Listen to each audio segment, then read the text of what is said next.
বান্ধবীদের সাথে বাজি ধরে অচেনা একটা ছেলের আইডিতে মেসেজ দিয়ে বলেছিলাম, হ্যালো হ্যান্ডসাম, বিয়ে করবে আমায়? প্রথম দেখাতেই তোমাকে ভালোবেসে ফেলেছি। তুমি যেখানেই থাকো প্লিজ আমাকে নিয়ে যাও।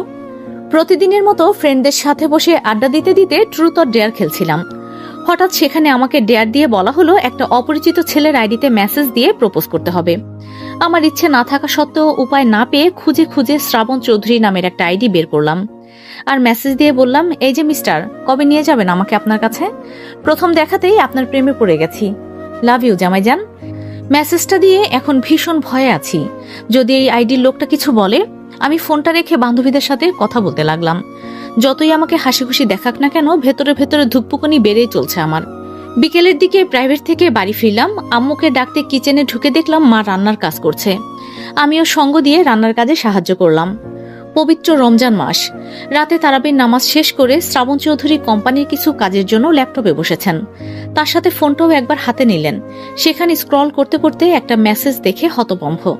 সাথে সাথে মেসেঞ্জারে ঢুকে দেখলো মেসেজটা, আমার প্রিয় জামাইজান, এই পবিত্র মাসে প্রতিটা সেহরিতে আপনাকে ডেকে তোলার দায়িত্ব নিতে চাই। প্রতিটা ইফতারে আপনাকে নিজ হাতে শরবত বানিয়ে খাওয়াতে চাই। প্লিজ আমাকে আপনার কাছে নিয়ে যান। শ্রাবণ মুহূর্তে রেগে দাঁতে দাঁত চেপে উঠে দাঁড়ালো। সাথে সাথেই ছোট ভাই কাব্যকে ডেকে উঠালো। কাব্য, রুমে আয় তো একবার। কাব্য মিনিট 2 পরে রুমে এসে বলল, কি হয়েছে? শ্রাবণ মেয়েটার আইডি লিংক কাব্যর ফোনে সেন্ড করে বলল, 20 মিনিট সময় দিলাম, এই মেয়েটার A to Z সব খবর আমার সামনে এনে দিবি। কাব্য ফোন বের করে লিংকটা দেখে বলল, কি হয়েছে ভাইয়া, এ মেয়ে কিছু করেছে? শ্রাবণ তীক্ষ্ণ দৃষ্টিতে তাকালো। কাব্য মাথা নত করে চলে গেল। আজ পর্যন্ত বড় ভাইয়ের মুখের ওপরে কোনো কথা বলতে পারেনি, আজও পারবে না। আমি হিয়া। সে যে বিকেলে মেসেঞ্জারে ঢুকে অচেনা ছেলেটার কনভারসেশন ডিলিট করে এরপরে আর মেসেঞ্জারে ঢুকেনি। কেমন যেন বুক ধুকপুক ধুকপুক করছে। কাকে না কাকে মেসেজ দিয়েছি আল্লাহ ভালো জানে। কে জানে 2-3 বাচ্চার বাপই নাকি। হিয়া ভাবাভাবি বাদ দিয়ে পড়তে বসলো। সামনে SSC পরীক্ষা হতে বেশি সময় নেই। রমজান মাস বলে কলেজ বন্ধ দিয়েছে, কিন্তু প্রাইভেট খোলা আছে। এদিকে কাব্য 20-25 মিনিট পরেই শ্রাবণের রুমে এসে নক করলো। ভাইয়া আসবো? শ্রাবণ গম্ভীর কণ্ঠে বলল, আয়। কাব্য রুমে ঢুকে শ্রাবণের সামনে দাঁড়িয়ে গড়গড় করে বলল, ভাইয়া, মেয়েটার নাম হিয়া, ইন্টার সেকেন্ড ইয়ারে পড়ে। বাবার নাম হামিদ শিকদার, মায়ের নাম মাহিমা শিকদার। মেয়েটার কোনো ভাই বোন নেই। ওরা ঢাকাতেই থাকে। ওর বাবা একজন উকিল। ওদের নিজস্ব 3তলা বাড়ি আছে। সেক্ষেত্রে বলতে গেলে নিচতলায় পার্কিং আর কাজের লোকেরা থাকে, আর দোতলায় ওরা থাকে, আর 3তলা ফ্ল্যাট হিসাবে ভাড়া দেয়। এখন সেখানে কেউ থাকে না। আর লোকেশনও দিয়ে দিয়েছি তোমায়। শ্রাবণ ল্যাপটপে কাজে মন দিল আর কাব্যকে চলে যেতে বলল। কাব্য রুম থেকে বেরিয়ে নিজের রুমে আসতেই চট করে মনে পড়লো মেয়েটির ছবি তো শ্রাবণকে দেয়নি। তখনই হোয়াটসঅ্যাপে কাব্য একটা ছবি পাঠালো, সাথে মেসেজও দিল, ভাইয়া, এইটাই ওই মেয়েটার পিক। শ্রাবণ সেই ছবিটা দেখতেই কিছুক্ষণ নিশ্চুপ হয়ে রইল। চোখজোড়া পলক ফেলতে ভুলে গেল। অপূর্ব দেখতে মেয়েটা। মেয়েটার কাজল কালো চোখেই যেন অদ্ভুত মায়া। বারবার তাকিয়ে থাকতে মন চাচ্ছে। শ্রাবণ ভাবতে থাকলো, মেয়েটা কি ওকে চেনে যে ওই রকম একটা মেসেজ দিল? শ্রাবণ আর কাজে মন বসাতে পারল না। ল্যাপটপ রাফায়েল দিয়ে রুম থেকে বেরিয়ে কাব্যকে ডাকলো। কাব্য সামনে আসতেই শ্রাবণ বলল, কাব্য শোন, ব্যাগপত্র গুছিয়ে রাখ, কালকে একটা জায়গায় যাব, কয়েকদিন থাকবো সেখানেই। তোমার কাজ আছে নাকি? ঠিক আছে, যাব। কাব্য চলে যেতেই শ্রাবণ সেখান থেকে চলে এলো। কি যেন ভেবে হাঁটা দিল। পরক্ষণে তার বাবার রুমের সামনে এসে ঠেকলো। বাহির থেকে বলে উঠল, বাবা আসবো? শ্রাবণের বাবা তৌকির চৌধুরী ভেতর থেকে বললেন, এসো শ্রাবণ। শ্রাবণ ভেতরে ঢুকে তার বাবার সামনে দাঁড়িয়ে স্বাভাবিক কণ্ঠে বলল, বাবা, আমার কিছুদিন ছুটি চাই, একটা কাজে যাব, অফিস অ্যাটেন্ড করতে পারবো না। খুব জরুরি নাকি? জরুরি যে নয় তা না, এছাড়াও কিছুদিন অন্য একটা জায়গা থেকে ঘুরে আসতে চাই, আর তোমার প্রজেক্টগুলো করে দেব, শুধু অফিসে যেতে পারবো না। তৌকির চৌধুরী প্রশ্ন করলেন না। ছেলের উপর দৃঢ় বিশ্বাস আছে। শ্রাবণ যা করে বা করতে চায় কোনোটাই মন্দ হয় না, ভালোই হয়। তিনি এই মুহূর্তে বলে উঠলেন, ঠিক আছে, যেখানে যাও সাবধানে থেকো। ওয়াশরুম থেকে বের হলেন শ্রাবণের মা সাবিহা চৌধুরী। তার চোখে মুখে চিন্তার রেশ। সব চিন্তা বড় ছেলেকে নিয়েই। তিনি চিন্তিত কণ্ঠে বললেন, তুমি কি একা যাচ্ছ? না, কাব্য সাথে আছে। ঠিক আছে, তাড়াতাড়ি ফিরে এসো। রাতটা ভালোই ভালোই চলে গেল। সকাল হতেই শ্রাবণ ব্যাগপত্র নিয়েই রেডি, সাথে কাব্য। কাব্য এখনো জানে না শ্রাবণ কি কাজে যাবে বা কোথায় নিয়ে যাবে। শ্রাবণ গাড়ির ড্রাইভারকে একটা লোকেশন দিল। লোকেশনটা হিয়াদের বাড়ির লোকেশন। ড্রাইভার ওদের নামিয়ে দিয়ে চলে গেল। শ্রাবণ কাব্যকে সাথে নিয়ে বাড়ির গেটের কাছে আসলো। হিয়ার বাবা হামিদ সাহেব তখন কোর্টে যাচ্ছিলেন গাড়ি নিয়ে। শ্রাবণ তাকে থামিয়ে বলল, আঙ্কেল, আপনার সাথে কিছু কথা ছিল। হামিদ সাহেব গাড়ি থামিয়ে ভেতর থেকেই বললেন, কি বলবে?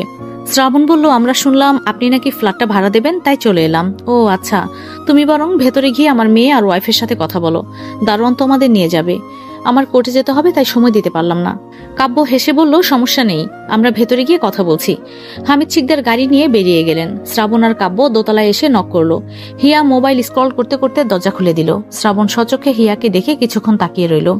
কাব্য এবার বুঝতে পারছে তার ভাই সেই মেয়েটার বাড়ি এসেছে। নিশ্চয়ই কোনো কিছু হয়েছে, না হয় তার ভাই এখানে আসার মতো লোক নয়। হিয়া কপালে ভাঁজ ফেলে বলল, আপনাদের তো ঠিক চিনতে পারলাম না। কাব্য বলে উঠল, আমরা এই বাসায় ভাড়া থাকবো বলে এসেছি। এই বাড়ির মালিক আমাদের ভেতরে এসে কথা বলতে বলেছে। হিয়া যেন মুরগি বানানোর জন্য একটা সুযোগ পেল। ঠিক করলো দুজনের থেকে ভাড়া বেশি চেয়ে নেবে। ছেলে দুটোকে সাথে সাথেই বলে উঠল, আসুন আসুন, ভেতরে আসুন। হিয়া কালকে যাকে না চিনে জামাইজান বলে মেসেজ দিয়েছিল, সেই ছেলে যে তাদের বাসা ভাড়া চাইতে এসেছে সেটা হিয়া এখনো বুঝতে পারেনি। এই মুহূর্তে হিয়া কথা বলার জন্য শ্রাবণ আর কাব্যকে ভেতরে ঢুকতে বলল। শ্রাবণ ভেতরে ঢোকার আগে বলল, বাড়িতে আর কেউ নেই না? মানে আপনি একা থাকলে ঢুকবো না। হিয়া হালকা হেসে বলল, আম্মু আছে, আসুন। শ্রাবণ ভেতরে ঢুকলো। হিয়া ওদেরকে ড্রয়িং রুমের সোফায় বসতে বলল। শ্রাবণ আর কাব্য দুজনেই পাশাপাশি বসলো। হিয়া ওদের সামনাসামনি বসলো। শ্রাবণ হিয়াকে বলল, তাহলে আপনার আম্মুকে ডেকে আনুন, আপনার আম্মুর সাথেই কথা বলি। হিয়া গাছাড়া ভাব নিয়ে বলল, তাকে দেখে কি হবে, বাড়ির মালিক আমি, আমার সাথেই কথা বলতে হবে। আর আপনাদের মধ্যে কে বড়? কাব্য শ্রাবণকে দেখিয়ে বলল, ভাইয়া বড়। হিয়া শ্রাবণের দিকে তাকিয়ে রইল। মনে হলো কোথায় যেন দেখেছে, কিন্তু মনে করতে পারছে না। শেষে বলেই উঠল, আপনাকে না কোথায় যেন দেখেছি। শ্রাবণ হেসে বলল, দেখতেই পারেন, যেহেতু পৃথিবীটা গোল। আর আপনারা ব্যাচেলর নাকি বিয়ে করেছেন? না, বিয়ে করিনি। গার্লফ্রেন্ড আছে? না। কেন বলুন তো? না, ওই আর কি, যদি থেকে থাকে তাহলে ওদের ফ্ল্যাটে আনা যাবে না। শ্রাবণ বলল, ছি, ওই রকম কিছু নেই। হিয়া তার মায়ের রুমের দিকে তাকিয়ে মনে মনে বলল, আল্লাহ, আম্মুকে আগেই রুম থেকে বের করো না। কাজ করছে, কাজই যেন করতে থাকে, না হলে আমার সব প্ল্যান ভেস্তে যাবে।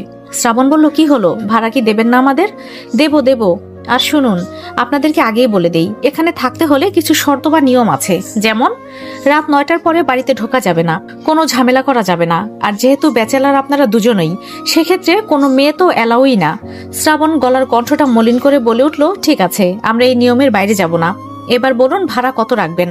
ভাড়ার কথা পরে বলি, আগে বলুন আপনারা কয়টা রুম নেবেন? পুরো ফ্ল্যাটটাই ফাঁকা, সব মিলিয়ে 3টা bedroom, dining space, living space, kitchen সবই আছে।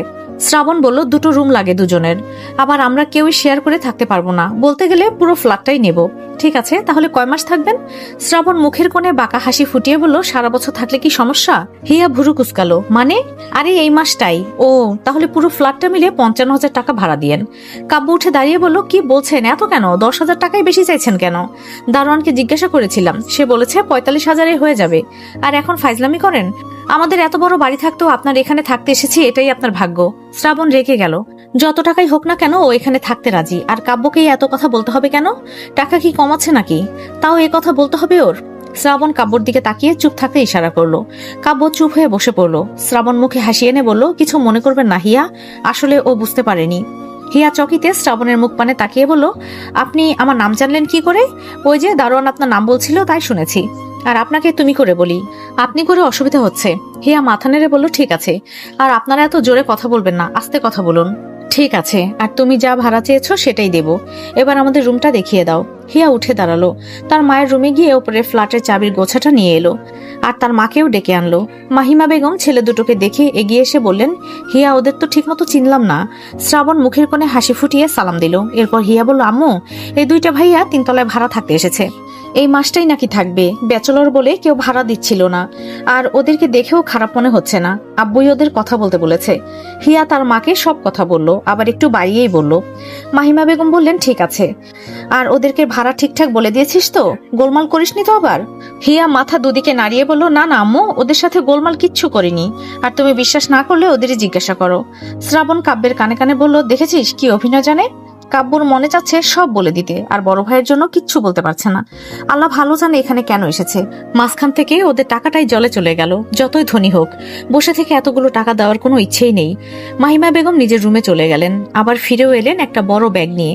সেটা হিয়ার হাতে ধরিয়ে দিয়ে বললেন, ওদের রুমটা দেখিয়ে দে, আর এখানে নতুন বেডশিট পর্দা আছে, সেগুলো গুছিয়ে দিয়ে আয়। শ্রাবণ হালকা হেসে আন্তরিকতার সাথে বলল, আন্টি, এগুলো আমাদের দিন, আমরা করে নেব। মাহিমা বেগম হেসে বললেন, না বাবা, এগুলো হিয়াই করুক।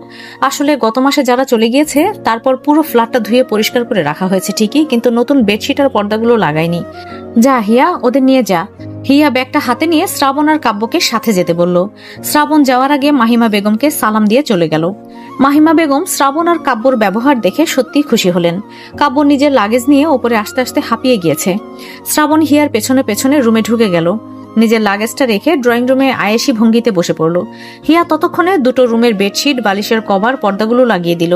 সবকিছু ঠিকঠাক করে নিয়ে শ্রাবণের সামনে এসে বলল, শুনুন, আমাদের যা করণীয় তা করে দিয়েছি, আর কাজের লোক এসে রান্নাবান্না যা করার করে দিয়ে যাবে। আর হ্যাঁ, যে শর্তগুলো দিয়েছি মনে থাকে যেন। থাকবে। তা তুমি চলে যাবে নাকি এখন? পাশ থেকে কাব্য বলে উঠল, আপু ভাড়াটা কি কম নেওয়া যায় না? হিয়া মাথা নাড়িয়ে বলল, না, আপনাদের ভাড়া দিয়েছি এই অনেক, অন্য কোনো বাসা হলে ডাবল দিলেও আপনাদের ভাড়া দিত না। কাব্য বলল, কেন দিত না? কারণ আপনারা ব্যাচেলর। আর 10,000 টাকা কেন বেশি চেয়েছি জানেন? কেন আপু? এই যে আপনাদের সাথে কথা বলে ভাড়া পাকাপাকি করে দিলাম, এতে আমারও তো কিছু লাভ করতে হবে নাকি? আর যেহেতু সামনে ঈদ। কাব্য গোল গোল চোখে তাকিয়ে রইল, তারপর চলে গেল ভেতরের রুমে।